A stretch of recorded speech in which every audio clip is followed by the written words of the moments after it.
Good morning, everyone, and welcome. Thanks for joining us today for our webinar, Insights from Producers Who've Modernized Their Dairy Barns. My name is Angie Wilson. I'm a dairy specialist with the Ontario Ministry of Agriculture, Food and Agribusiness, and I'll be chairing today's webinar and moderating the panel discussion. This webinar is aimed towards producers who are looking to modernize their barn. The goal is to build confidence in the modernization process by sharing the experiences, decisions, and outcomes of dairy barn modernization directly from farmers who've already gone through it themselves. We'll start this webinar with background on the Dairy Modernization Project, and then we'll hear from 3 Ontario dairy producers who've modernized, each in a different situation. They'll give a quick overview of what they've done. Then we'll have a moderated panel discussion where I'll ask the panelists a series of questions, and we'll also take questions from the audience for the discussion. This webinar is part of the Dairy Modernization Project, and for a quick introduction on this, I'll now turn it over to our host, Dr. Derek Haley, for a few remarks. Derek? Okay, hi everyone. My name is Derek Haley, and as Angie said, I'm a prof at the University of Guelph, and it's our pleasure to act as host for the Dairy Modernization webinar series. As a member of the steering committee, I just want to take a minute and tell you a bit more about this initiative. So Dairy Modernization is an Ontario-based cross-industry project that's aiming to provide practical information to dairy farmers who are considering building a new barn or renovating their existing facilities. To support our efforts, we're really grateful to have received funding from the Ontario Ministry of Agriculture, Food and Agribusiness, and also from the Dairy Farmers of Ontario. Now, today's webinar and others in this series are just one example of how we're providing information to farmers who we really want to help navigate the complexities of such a major undertaking. Over the course of our project, we will develop and provide usable, unbiased information in a variety of formats, with the key goal being to avoid the dreaded situation of information overload. On this next slide here, you see the logos of the various partners on our project steering committee, and they've helped us pull together just an incredible team of people who are collaborating on this dairy modernization initiative. And we're really grateful to all of them for their time and their knowledge and their expertise. And with that, we thank you for listening today, and I'll now turn things back over to our moderator, Angie Wilson. Angie? Thank you very much, Derek. We hope that hearing directly from producers who've actually done it will help make the modernization process more approachable and also complement the technical information available and what we hope to put forward. I'd now like to introduce the 3 speakers who will be sharing their experiences. We have Kori de Boer of Castledale Farms, located in Peel Region, Sjoerd DeWit of Huelcrest Farms, located in Perth County, and Trevor Cunning of Starhill Farms Ltd, located in Prescott and Russell in Eastern Ontario.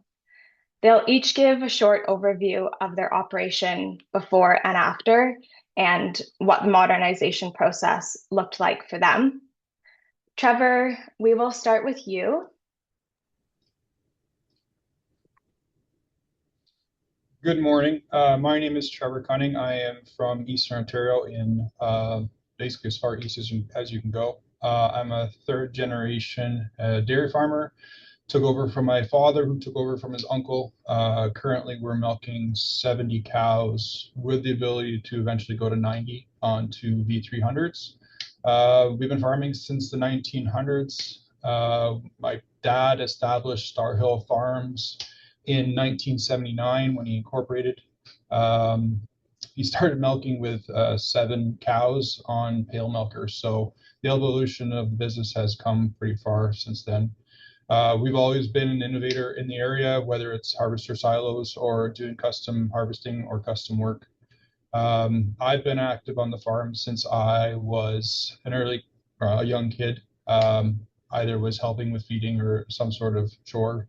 I had the opportunity actually to work off farm for a couple of years and then came back in 2007, where we built our first tie stall barn, which you see in the second picture in the middle of the picture.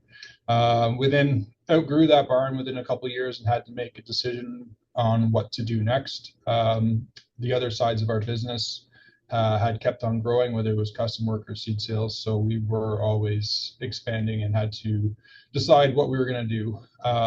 We made the decision to go robotic in the summer of 2017. After a couple years of thought, we broke ground in the spring of 2018 and milked our first cow in November of 2018.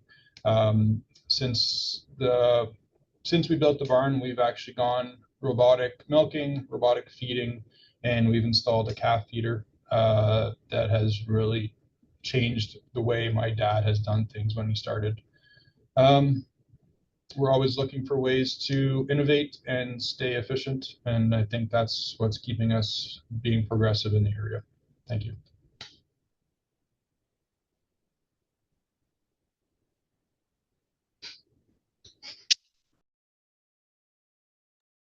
Thanks, Trevor. We'll now go over to you, Kori, to give an intro on your farm, Castledale Farms. So my name's Kori de Boer. We're located in Caledon, Ontario, which is basically just straight north of Toronto. We originally were milking in a tie stall barn. It was an 82 stall tie stall barn, built in the 60s, which we were in there until 2011. We did then build a new robot barn that we were in from 2011 to 2024. It was two VMS Classic robots, and we milked around 100 cows in that barn. Unfortunately, in the late 2018-ish, we went through a business restructure and split our partnership. So that was when we built our new barn now. This barn, we just moved in October of last year, so we've only been in for about 4 months now. Went to a shared facility in May 2024 so that we could pull out what we wanted to reuse out of that old barn. The cows were gone for about 18 months. Got this barn built. We downsized to 50 cows and just one VMS 310 in the new barn. Yeah, I think that's it. I think that's everything. Oh yeah, and so on this slide, so the building took about a year. Longest process was waiting for permits. Broke ground in fall of 2024, and then we were about a year before we moved in October 2025. Awesome. Thanks, Kori. And Sjoerd, we'll go over to you to introduce yourself and your experience with modernization. Thanks, Angie. Good morning, everybody. Thanks, Angie, for the introduction. My name is Sjoerd DeWit, and we farm just outside of St. Paul's, Ontario, in between St. Mary's and Stratford. Currently, we're milking right around 130 cows. Our old facility, my dad built back in 1992. We moved over from the Netherlands in 91. We had a bank barn, and my dad was used to always freestall housing already in Europe. So a year after we moved here, he built a slatted barn for our milking herd. There's one little piece of addition he put back on in 2000, but other than that, the original barn and parlor is all from 92 with a few minor upgrades on along the way. The parlor was a double 7 herringbone. Everything, yeah, seemed to work pretty good for the most part. But there came a time where I felt the need to do something as soon as I kind of got involved in the farm back in, it would have been 2010, 2011, I kind of came home. I have two older brothers also dairy farm, close by, about 15 minutes each. They also have a dairy farm. So I was left at home with my parents to farm. Along the way, we kind of milked a few more cows here and there, but it got to a point where the barn got too small. And then in 2023, in the fall of 2023, we started to break ground with manure pit and the outside foundation. And then it was just before Christmas of 2024 that we put the first cows through the Parlour. We went with a sand-bedded barn, a double 12 Parlour, and scrapers, and the new barn houses all the milk cows and also all the dry cows. So that's a big thing in that barn. Currently, we're trying to renovate the old barn for young stock. So that's what we're kind of busy with right now. But as for all the milking cows, they're all in the new barn. All the land that we use, that we crop, is used to feed the cows. Corn silage, haylage, and that's most of that. So other than that, yeah, it's been a lot of work, I guess, but it's been well worth it in the end. So that's kind of the intro for me.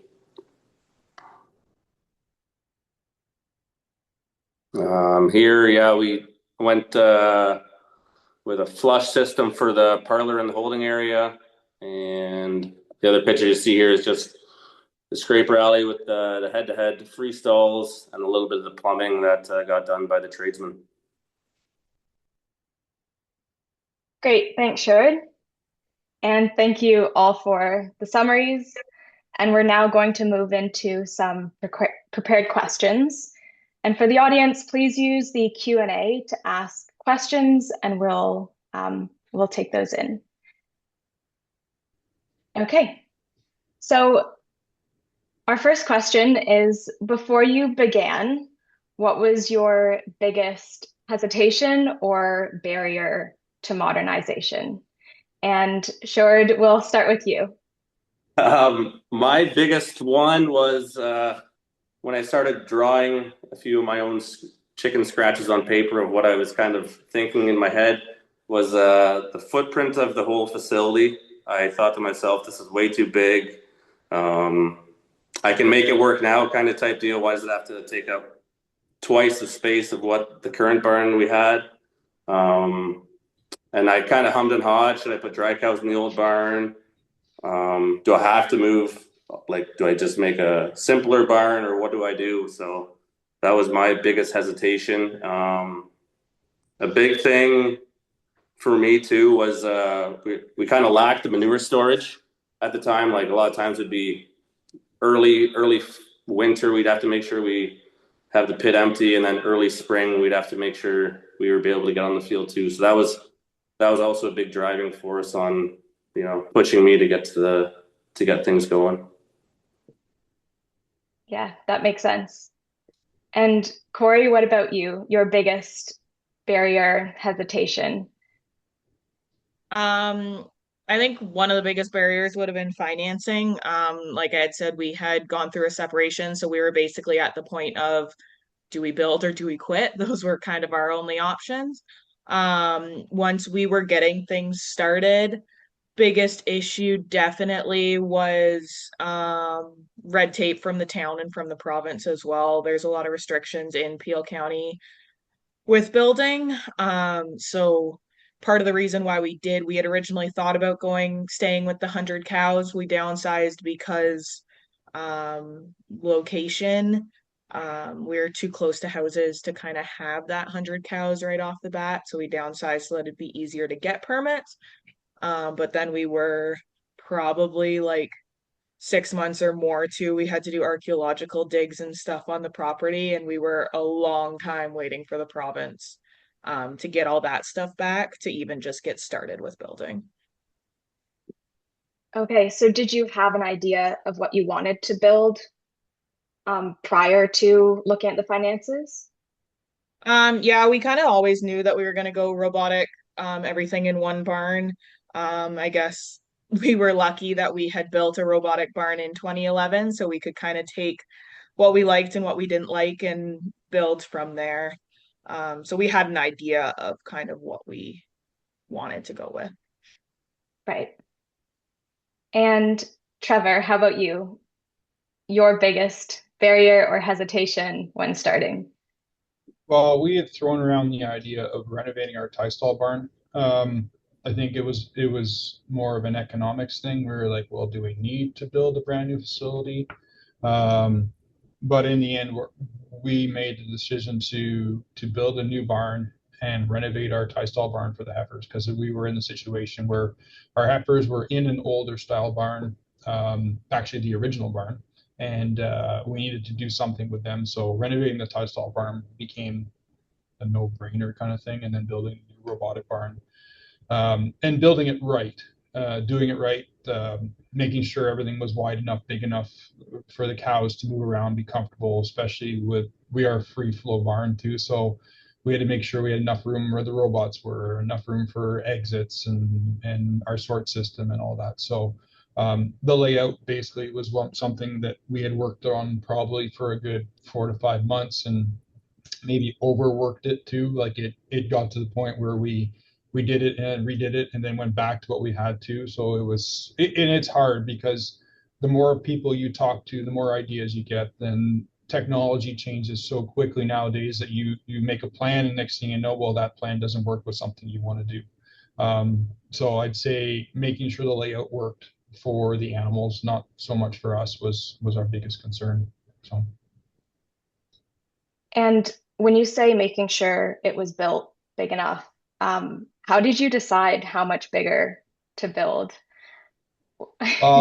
It's kind of a tough one because I built the barn for what I expect to do in my lifetime, which is not probably something that everyone can do. Like we are slowly growing, so every year we buy a little more quota and we grow our quota base.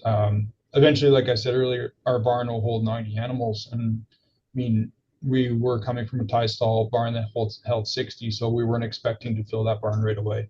Um, I do see the efficiencies in what we've done. So we are getting more milk per animal now than we were before. So maybe my goal of that 90 cows is still available, is still attainable, but our milk production is probably going to over go over top of what I thought we could do. So um, I guess that was the main reason, was just to make sure we did it right the first time. Yeah. And Sjoerd, how about you for sizing? How did you decide how big to build the barn for Well, how many cows? I downsized from what I first originally thought. First, I was going to add an extra, I don't know, 20 or 40 milk cow stalls. But then just the way it all when they lay it out and they put it on Google Earth for you and you kind of see how everything's going to flow and tie in with the old barns too, is I think that's important too. Like you still have your old buildings if you plan on using them. It's nice if you can kind of tie your new facility in with your old buildings as best as you can. So I more or less I downsized it just a little bit, not a whole lot, but and like Trevor said, like you move your cows over and you do see a milk increase, which is a blessing and it's a bonus. And you might not fill all those cells as quick, but your milk production hopefully goes up. Great. And so biggest hesitations, barriers would be layout, sizing, financing that you've experienced at the beginning? Yeah. Okay. We'll go on to our second question. What ultimately gave you the confidence to go from thinking about building a new barn or modernizing to actually starting the project, whether that's drawing a layout, whether it's approaching your lender? How did you get there? We'll start with you, Kori. Well, like I had said, we really didn't have much of a choice of what we were gonna do. It was kind of do it or not, and I really enjoy the cows, and we do have a on-farm butcher shop as well.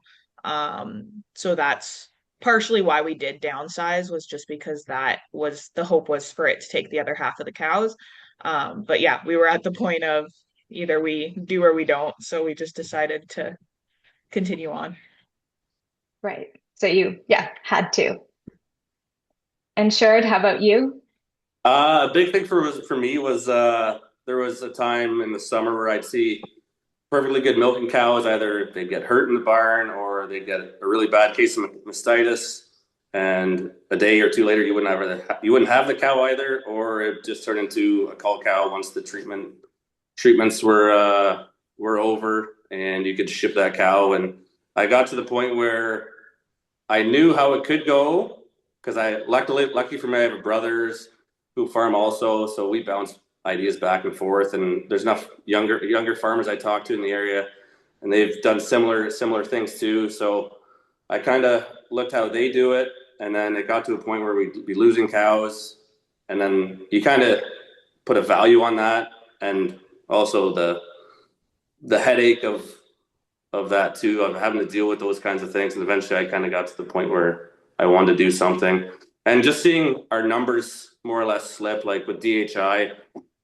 you get your report every year, and there comes a point where like, oh, we're doing what, I'm happy with the results, and then like slowly I started to see those numbers slip. I felt like myself that I was doing the same job in the barn, but deep down, everything was starting to get a little fuller. Not the things that influence your numbers weren't as good as they used to be. So that was another kind of something that I told myself, hey, something's got to get better here, and eventually you make a decision. Yeah. And Trevor, how about you? Well, like he was just saying, I mean, it comes to a point where I think we all outgrow the facility we're into, and we have to. It's a vicious circle. Like it's a snowball kind of effect, right? I mean, you get good at it, and then you get to a point where you can't get any better at it. So what do we do to make that next step? And even in our business that we run here, we're seed dealers as well as farmers and cash croppers. So everything was just compiling on top of each other, and we were lacking we weren't doing a good enough job in the barn anymore with the system we had. And going the direction we have gone with the robotics, taking a lot of the labor and the physical part of it, it's enabled us to spend more efficient time in the barn now than we were before. Whether it's just doing herd health or checking on that cow, that why is she incomplete this morning, kind of thing. So there's so many reasons now that I think about it, why we did it, and it's a blessing we did it. I'm happy we did it when we did it. And my parents are still fully involved in the farm, so doing what we did has probably given them more years at doing what they love to do. They actually beat me to the barn in the morning, and I've tried to beat them, but they just seem to come earlier and earlier. So I'm happy for them. It gives them a reason to stay involved, or the ability to stay involved. That's great. Yeah, it sounds like it's made big improvements for all of you. I know it's a big project to take on, both financially and making those decisions of what you want, thinking about where you're going to be in 15, 20 years, and doing that on top of regular work. So I want to talk a bit about the most stressful part of the process. So what was the most stressful part, and how did you manage that? Like what helped you get through it? And Trevor, we'll start with you. To me, it was getting the financing all lined up. I mean, it's easy to have an idea of what you want to do, but then having to go and say, okay, we got to put a budget on all of it, and then presenting it to the bank, which I've learned to appreciate as I've gotten more and more into the business, and it's selling your business to your lender, right? I think that was one of the more stressful parts to me. And once we had discussion with the bank about what we wanted to do and the direction we wanted to do, and explaining where the economic returns were. It definitely took a load off. After that, I honestly enjoyed the design part of it. It was something that we sat down with many people and discussed. So that didn't stress me out as much. I don't know if that's something that probably would bother other people, but personally, I enjoyed it. And then the day-to-day stuff, just making sure everything was done right, the post was in the right place, cement was poured properly, making sure contractors were up to date on their schedule. And it was a stressful summer, and we really pushed hard to get it done, considering we did it in probably 6 months from time we took down the old barn to when we were milking.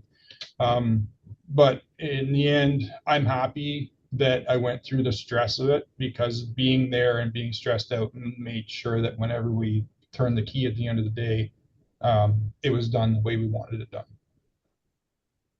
Exactly. And you mentioned having people review your plans and talking to people. Can you name some of, like, whether it's an advisor, like who are the type of people you got to look at your plans? Our dealer, specifically our dealer, because at that time we were one of the first ones to put V300s in. So the footprint of the robot was slightly different, going from a classic to a V300. We actually switched mid-project. We were given that opportunity. And then even talking with farmers who we're sand bedded, so talking with farmers who have sand and what their curb heights were and stall dimensions and all that stuff. So, and I'm lucky in my field, being a Pioneer rep, I get to deal with a lot of local people, and I get to see a lot of barns, probably more than most people would, just because of the interactions I have on a daily basis with those farmers. So it definitely gave me a lot more confidence asking what worked, what didn't work. And then our engineer, who had done previously had done many barns, his insight onto barn design, barn layout, widths, and all that definitely made a difference too. So That makes sense.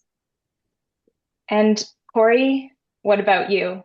Most stressful part of the process and how you got through it? I think kind of similar what Trevor said, definitely the financing. All of our quotes that we had gotten originally after it took so long to get our permits and stuff had gone up significantly between getting the quotes and then when we were actually building. So that was a lot of changes that we then had to deal with financing.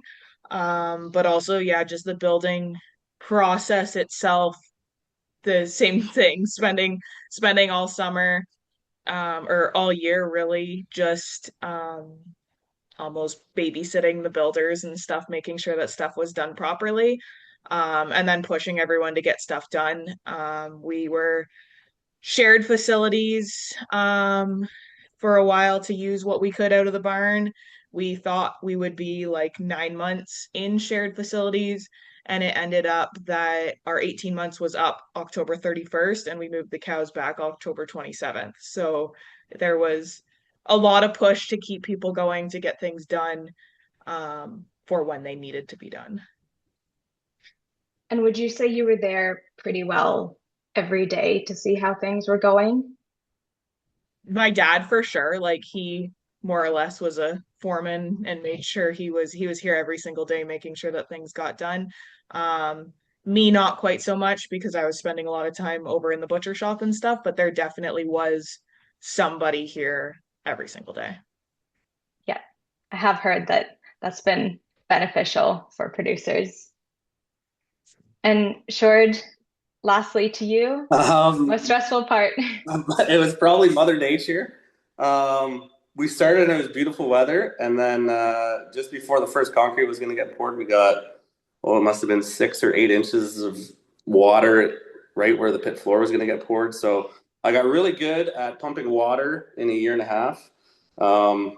It's not something I'm proud of, but to say the least, it was one of those things, like, the weather you can't control.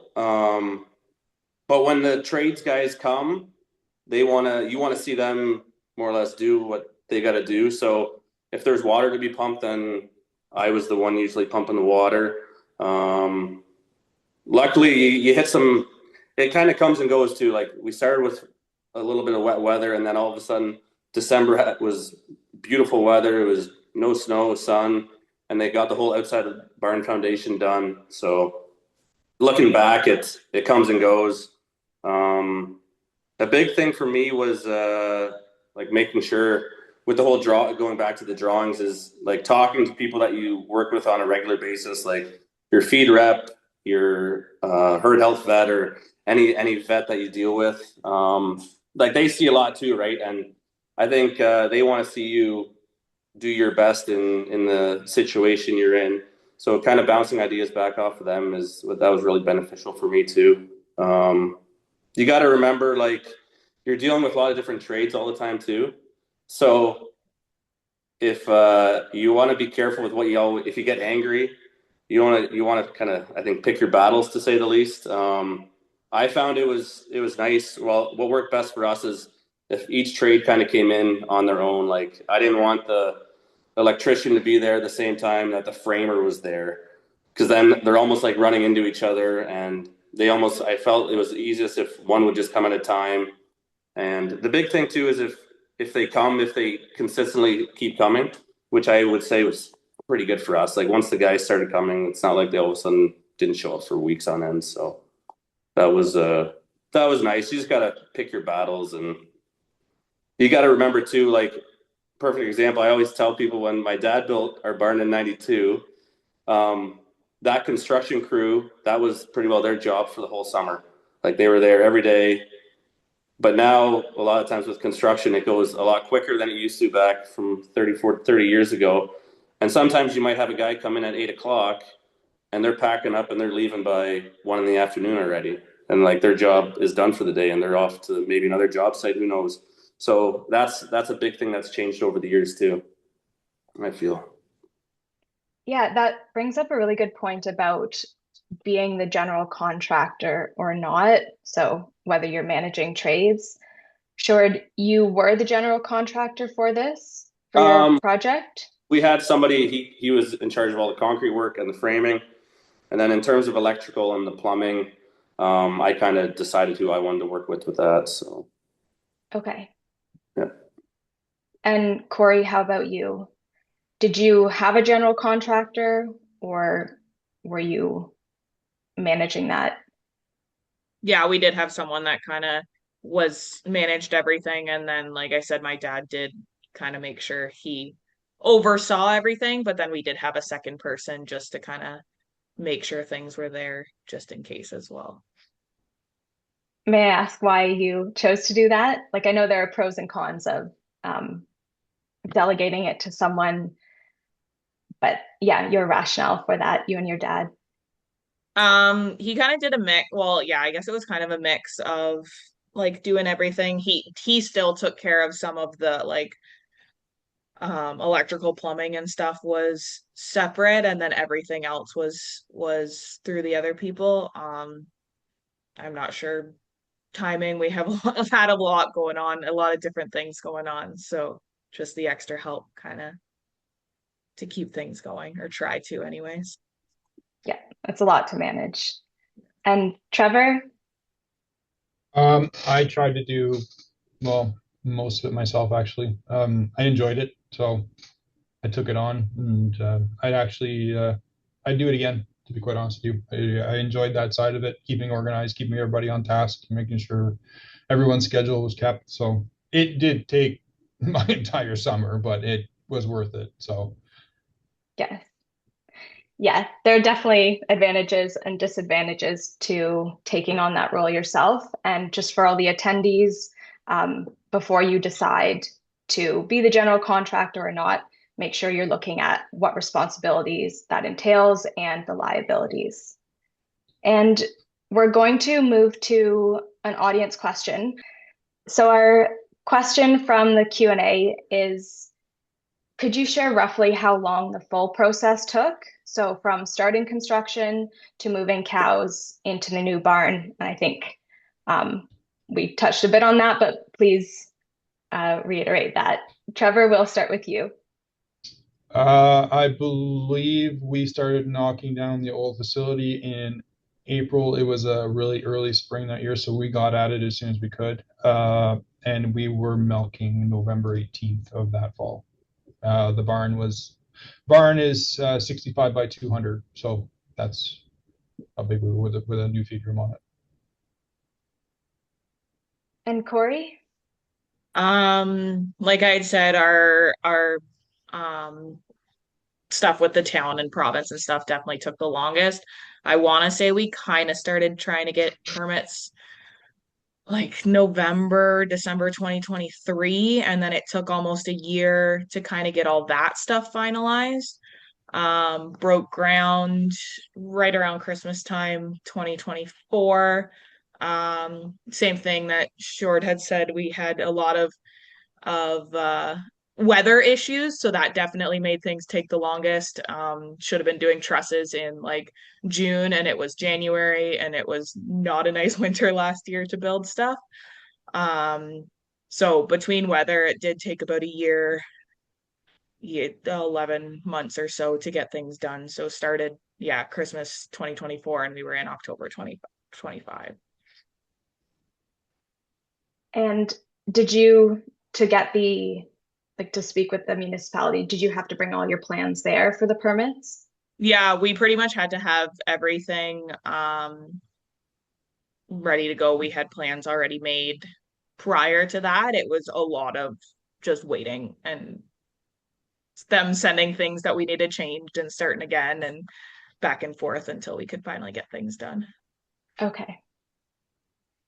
And Sjoerd, how about you? How long did it take from start to? We were permit wise, we were pretty grateful. Like our township here, didn't have any red flags or any issues with anything. By the time we exactly had what we wanted on a drawing, and then you kind of got to work with your builder too. Like you might be ready to start in June, say, but the builder be like, hey, I don't have time to start till the fall. So you could say maybe we wait a little bit for there, but we started, I think it was around first or second week of September. And then they got the foundation. We got everything kind of backfilled with the outside foundation of the barn, I think just before day or two before Christmas. And then framing started early spring in April, and then we moved in just before Christmas. So you could almost say a year and a half with a couple months off, I guess. Thank you. And next question from the audience. Where did you get information on what trades to use? And did you get quotes and feedback from others before making a decision on those trades? Sjoerd, we'll start with you. I priced out a few different builders, really just two builders more or less, and both would have done a great job. I decided to go with the one. And as for the other trades, like he was the builder I went with, he just was in charge of framing and the concrete work. And then the rest of the work, he was okay with whoever I really picked. I ended up going with a local electrician. Plumber was kind of hard to find, but it ended up that worked out really well too with who we decided to go with. And then, yeah, equipment in the barn and everything else that was kind of with who we worked in the past with a little bit. So it was kind of nice working with people that we had previous experiences with. I think a relationship it goes a long way when you're building a project or something, anything. It's always nice to have sometimes familiar faces helping you out. Yeah, absolutely. And Kori, how about you? Yeah, we looked at a few different people, are a little bit limited with some stuff just because we're not really in true farm country and are closer to the city. The smaller, like plumber, electrician, that kind of thing. They were all people that we've worked with previously. A lot of the people were people that built our barn or helped build our barn in 2011, or yeah, people that we've worked with for 20 or 30 years. We did take a lot of stuff from like robot feeder, stalling, all that stuff out of our old barn. So then that was all people, like the installation was all people that we had used previously. Right. And Trevor?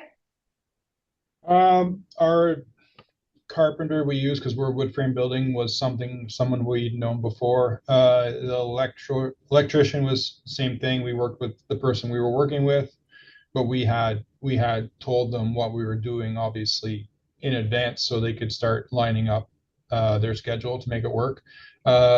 Concrete guys were guys that were recommended by our engineer, who had done money barns in the area anyways, so we had gone to see their work.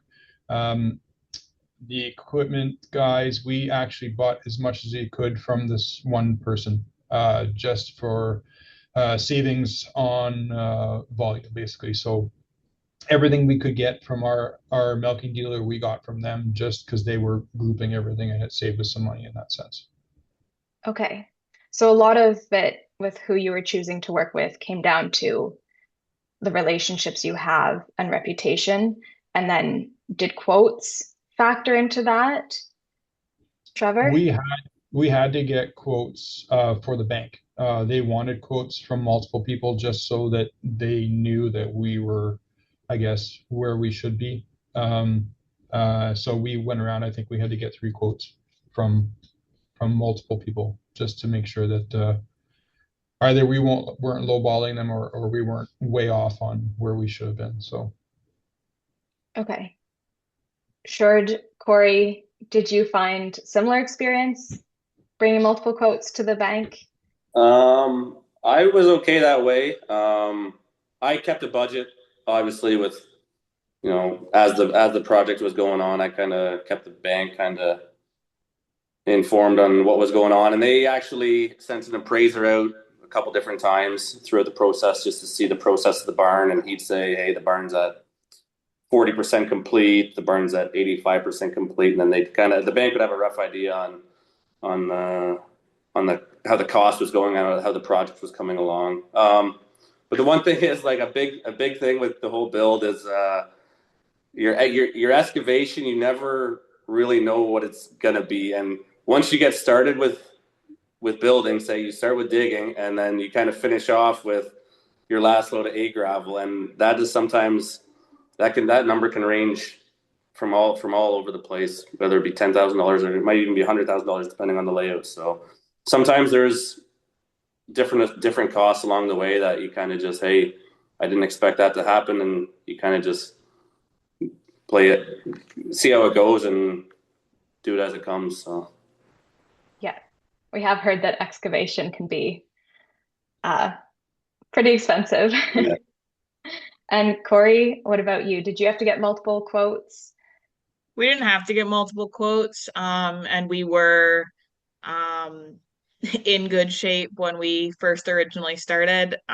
We were building through like the threat of tariffs and all that stuff, and then a lot of prices did go up. So that has made things really difficult, just with final prices. When you're 80% into a build, you kind of have to finish it and figure it out. But then we had things like, I think the concrete went up for the manure pit by like 25% or something in the time frame from the quote to when things were finished. So the original quotes weren't bad. It was just the unexpected costs throughout with all the changes in the last couple of years.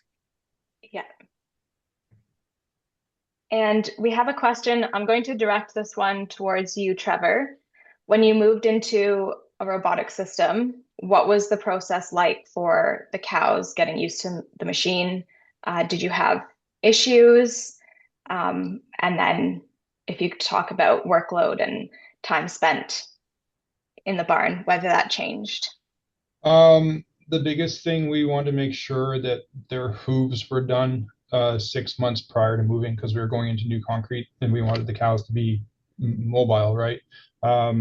And we were in a kind of a very different situation, I think most people were, because we were at that point only milking 64 cows on 2 robots. So the transition was pretty good. We were able to milk them 3 times a day, and not blow ourselves out of the water being in the barn for 20 hours a day. And to be quite honest with you, within, I'd say, 70 to 90 hours, we had cows that were going on their own. So the cows actually picked up the system way faster than we were even thinking, and they probably got onto it way faster than we did. We were still learning how to manage cows a certain way, and we really need to step back and let them do what cows do and kind of establish a new routine and a new habit for them. And I still find that now, and Kori will probably tell me this too, that the less we're in the barn managing that herd physically, the cows seem to do better on their own. So if you can stay out of the barn itself and not disturb them, they develop a routine that to go whenever they're comfortable going when they need to go. And it's a very hard thing to let go. I know that, and the deal of our guys that we worked with always gave us the rule of three. So 3 days, 3 months, 3 years, and I would say we exceeded that. The 3 days were probably hell. The first 3 days, obviously, because we were making cows do something they didn't want to do. And we were lucky we had lots of help, and we set up a lot of gates, and we got everything done. And then within, I would say, a month, we probably had at least half the herd going 3 times a day on their own. And then once those cows came back in fresh, well, they already knew what they were doing, and they had the urge to get milk more often. So the transition went surprisingly well. So I was overly happy, to be quite honest with you. So Yeah, that's great. And after switching to a robot, how did your labor and time in the barn change? So you said spending less time, you see benefits in the barn. How yeah, else, yeah, did things change? it's definitely affected our physical side, like my dad's shoulders, arms, back, knees.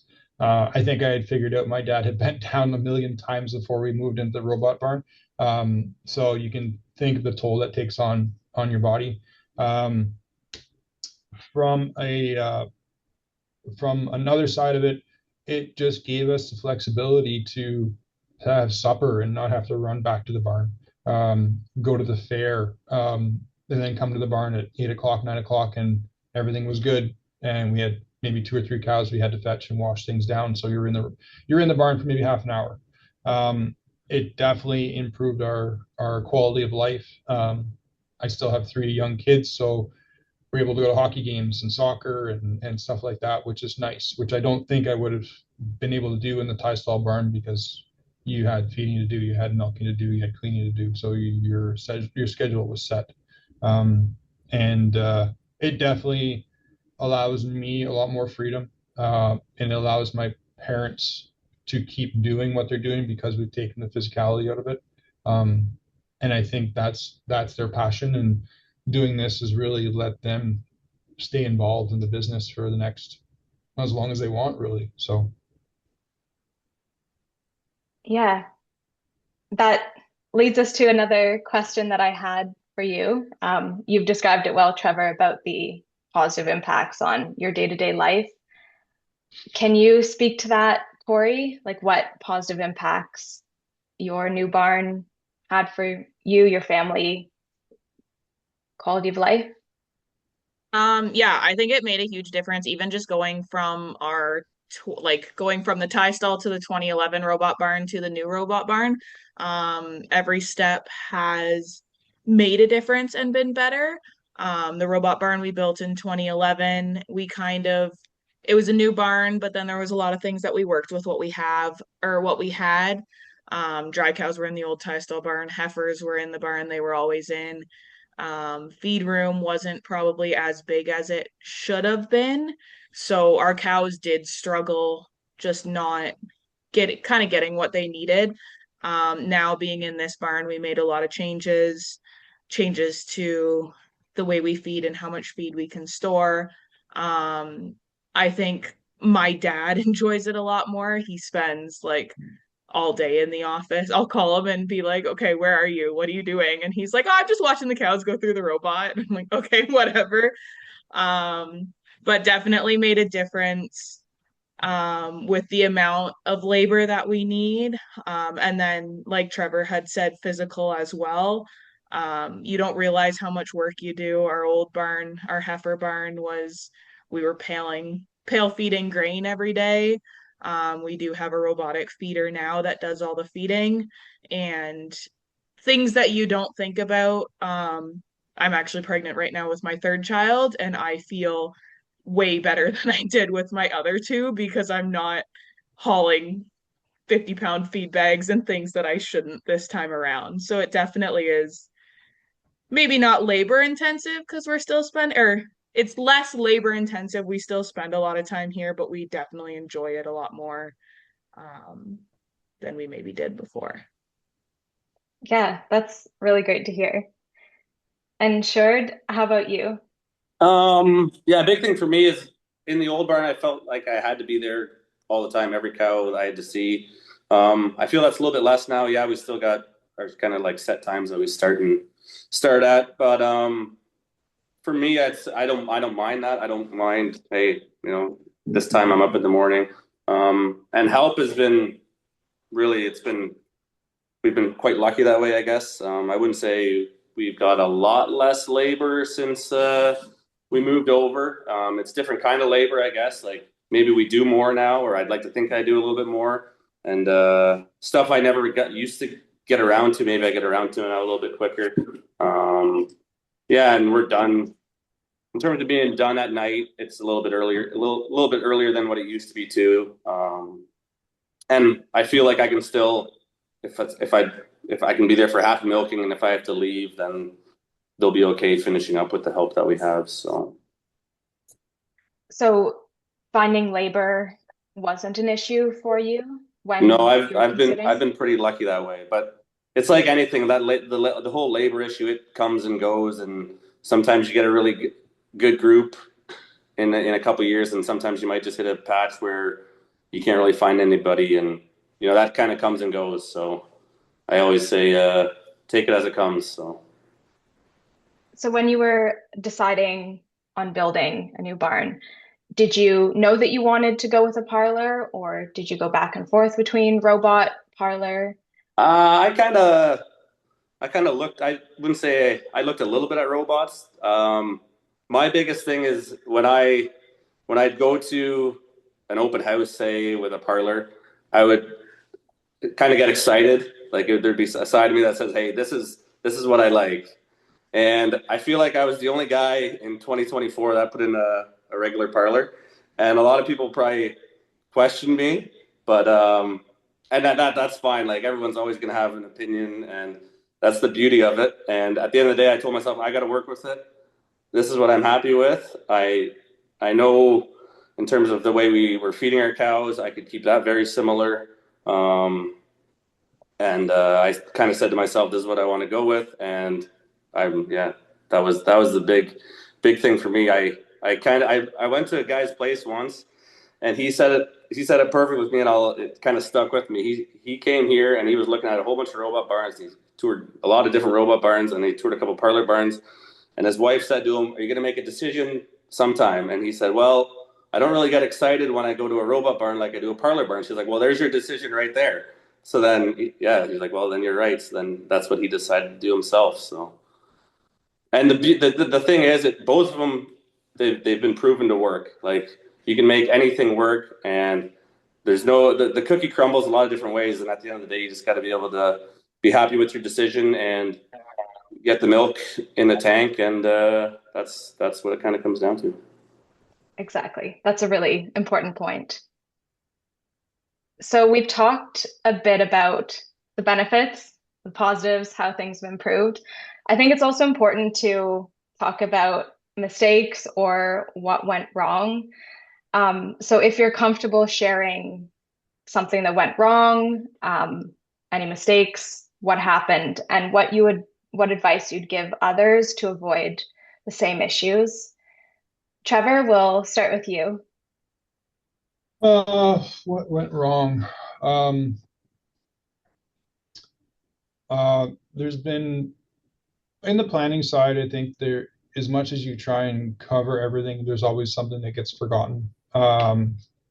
whether it's like fill, like Sjoerd said, or something along those lines. I mean, it's impossible to think of everything, and it's impossible to think of everything for the future. So I guess the one thing that went wrong here, and it's nothing really specific, is just it's I have a hard time planning everything, all scenarios, all things. Like once you get a cow in the barn, the cow is going to tell you what's right and what's wrong, and it's not the easiest thing. And I think there's some sizing things that I'd change in the barn. Nothing major. I mean, technology is always changing too, so it's hard to really plan for everything, I guess. Nothing specifically stands out as a bomb went off and everything was wrong, but I think minor things really. I think the planning stages are so important when it comes to that the more you can plan, the more people you can talk to. It eliminates a lot of errors you'll make, I think. Yeah, exactly. That's really important, that you can't plan for absolutely everything, and that's perfectly normal. And Kori, how about you? Any things that went wrong? Um, I don't think there was anything major that really went wrong. Yeah, there's little things that kind of suck in our pain in the butt, but I think definitely keeping an eye on drawings and keeping an eye on things like where stuff is.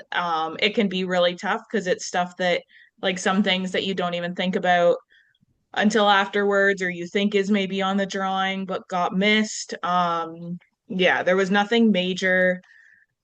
Concrete was a little bit of an issue. There's a couple places, one in the milk house and one in our heifer pen, that things don't slope the way they should. And like our milk house, the water pools in one spot every single time the milk tank washes. So you wish you would put a drain there or that it was sloped properly, but it is what it is. At the end of the day, I just go in every other day and scrape things down.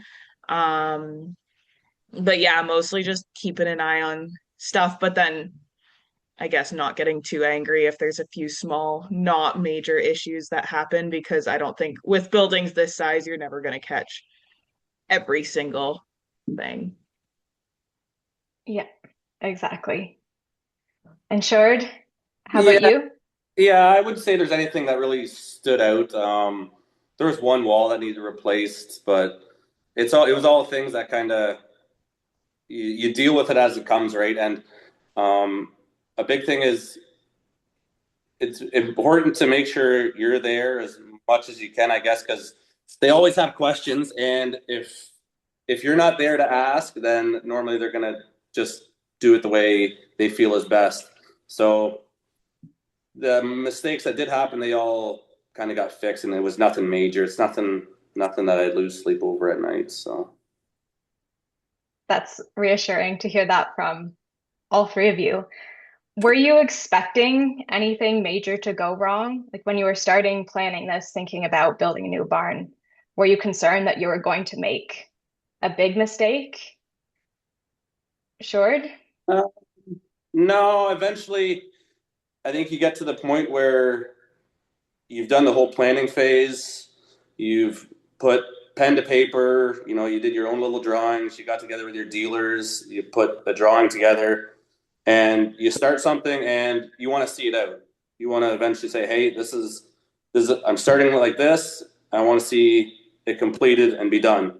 And through the whole process, there's not a time I'd ever want to go back to say, hey, I want to go back to building our liquid storage manure pit. Like once that's done, then you're on to the next thing, and then the framing comes in, and that's a nice thing. Like it's nice if it can kind of stay, if you can keep being excited about it, and kind of see the whole process unfold, and eventually turn into a barn that you have cows in and you can work in. Yeah. And Trevor, you? Were you Oh, expecting anything that might go wrong? I was more worried about material showing up to keep everybody moving, making sure trusses showed up and lumber and concrete guys were able to keep stuff moving.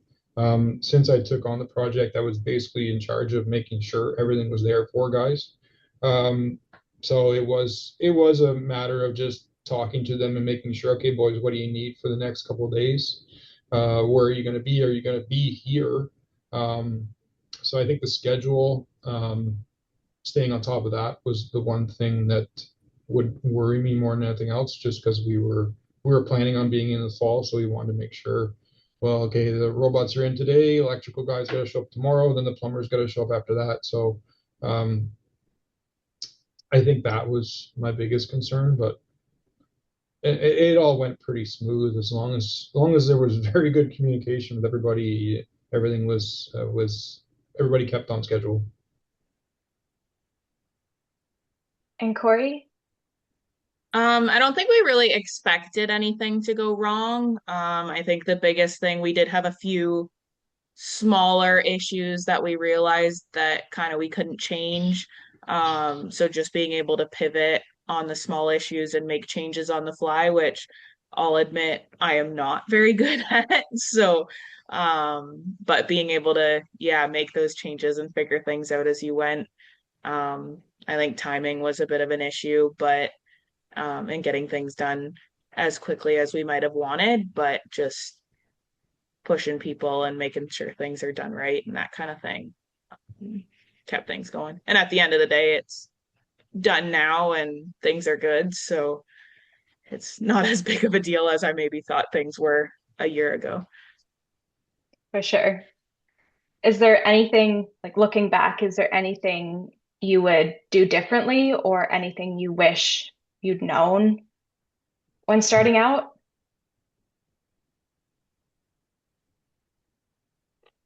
I don't think so. I think most of our um, stuff was kind of how we wanted. There was a few like feed issues and that kind of thing. And we don't have, because we were done in the late fall, everything now that we've turned to spring is just mud and is a mess. But just some finishing up stuff that we still kind of have to do. But I don't think there's much that I would have maybe changed. Good. And Trevor, anything you'd do differently or wish you'd known when starting out?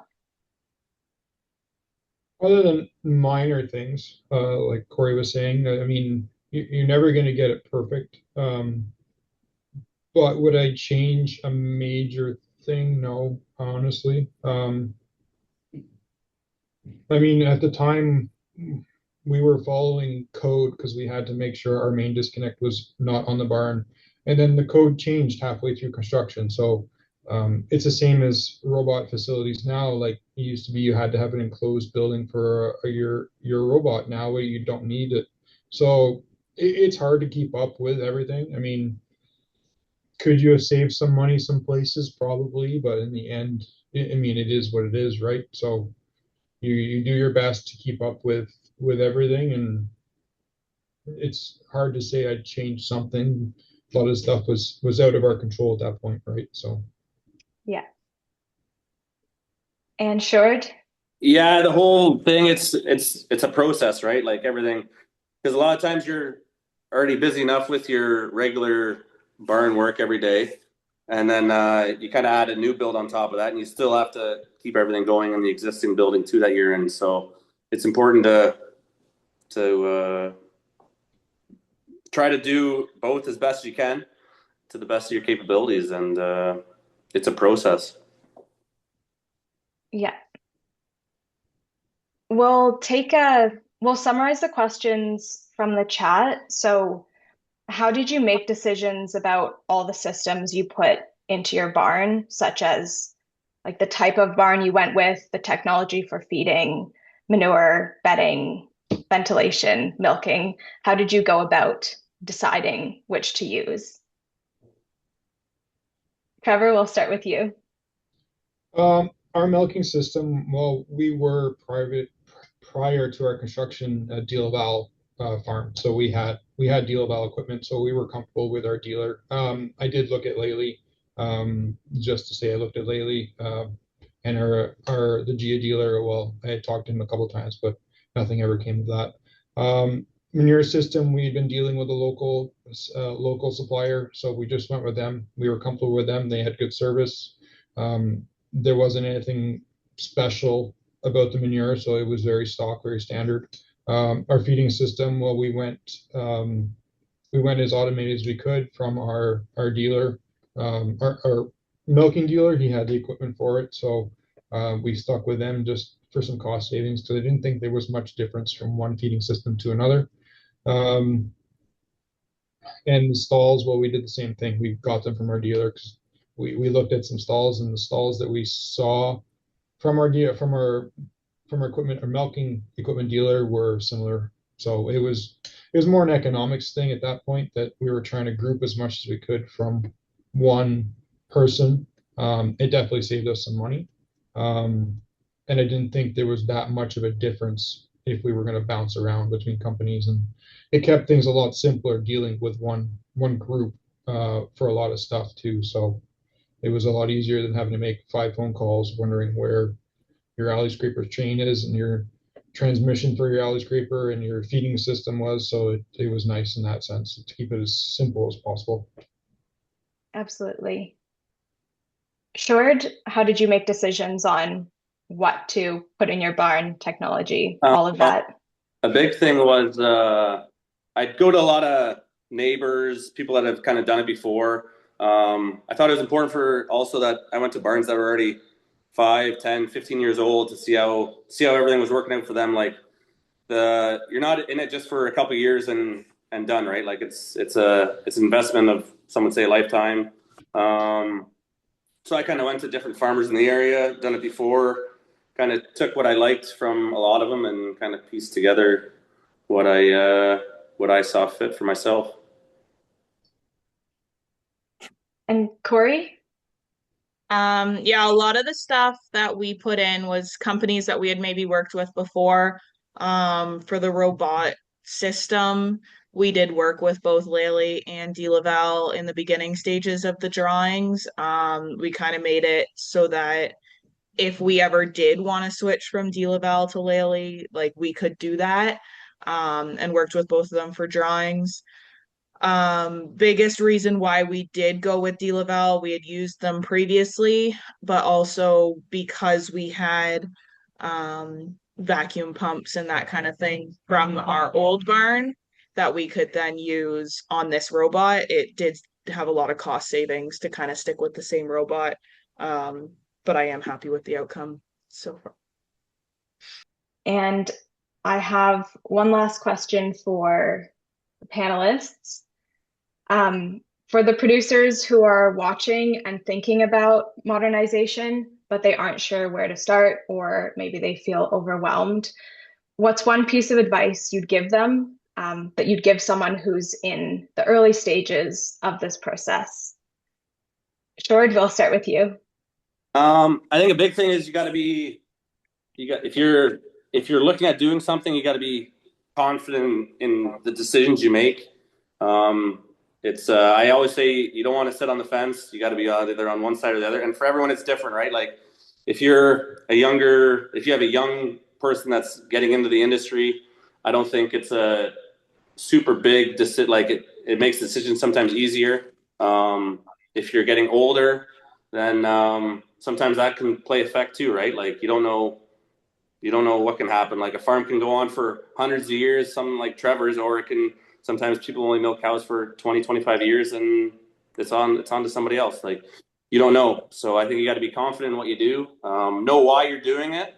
And that's the biggest thing for me, is just be confident in what you're deciding to do. Yeah. Kori, any words of advice? I think honestly, just don't get frustrated. I think it's a lot of work. It was enjoyable and rewarding to kind of watch the new build go up. But there was a lot of days that my dad's comment was that there's only 2 good days, and it's the first day and the last day of the building process. definitely a lot of work, but it is worth it. Um, in the end if you're dedicated and stick to it. And then on the other side, Trevor's comment about the 3 days, 3 months, and 3 years. I think that's like don't get down on week 2 because things aren't going how you want. It definitely took 2 or 3 months for us to kind of see good changes and get things going and get in a groove. So I think just give it the time and yeah, don't get too frustrated. Sure.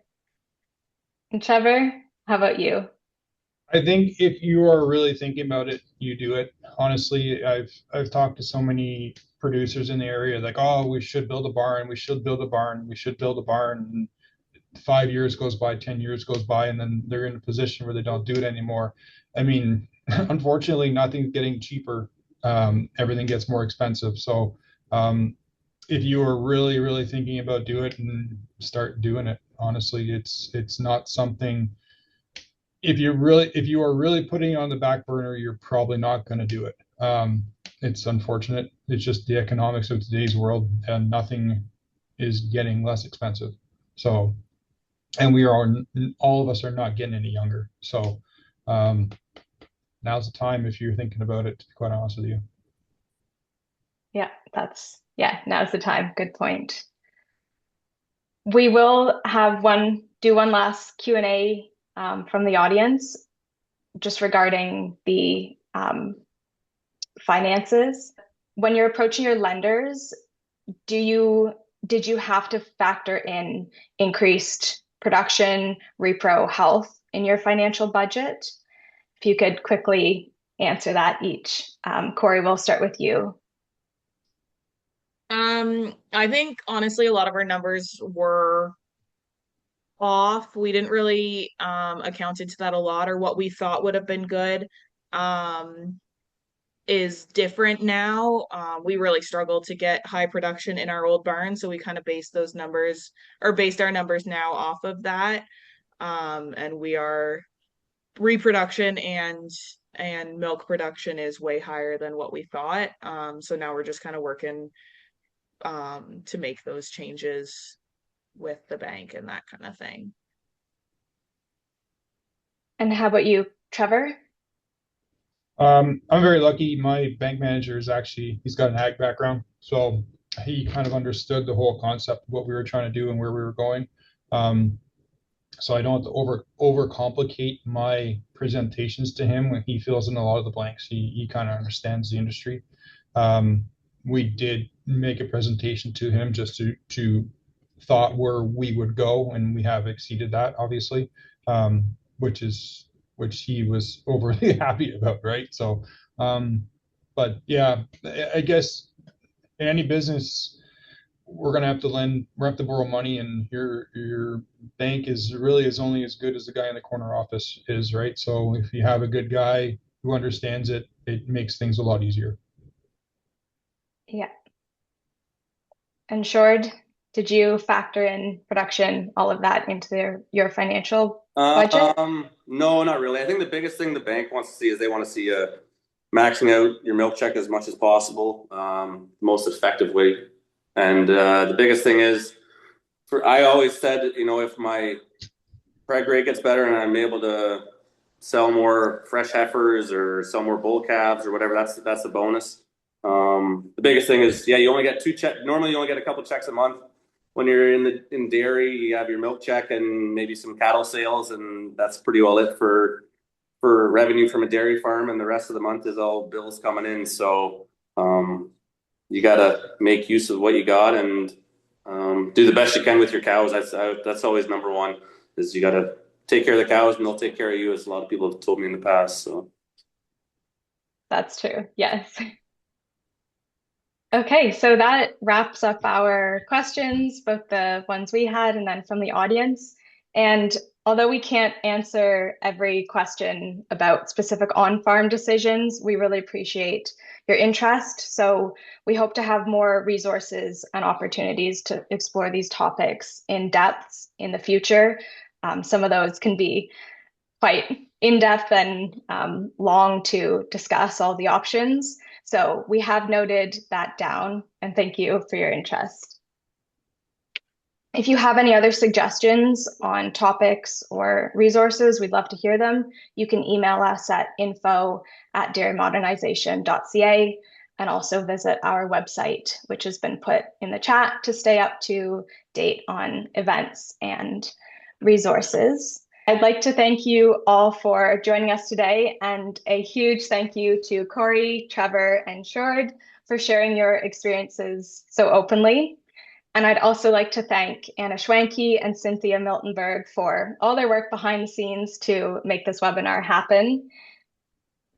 And we hope that this webinar gave you a clearer and more confident idea of what barn modernization can look like in practice, whether you're a producer or an advisor that knows producers who are looking at modernization. Thank you all for attending, and we hope you have a great rest of your day.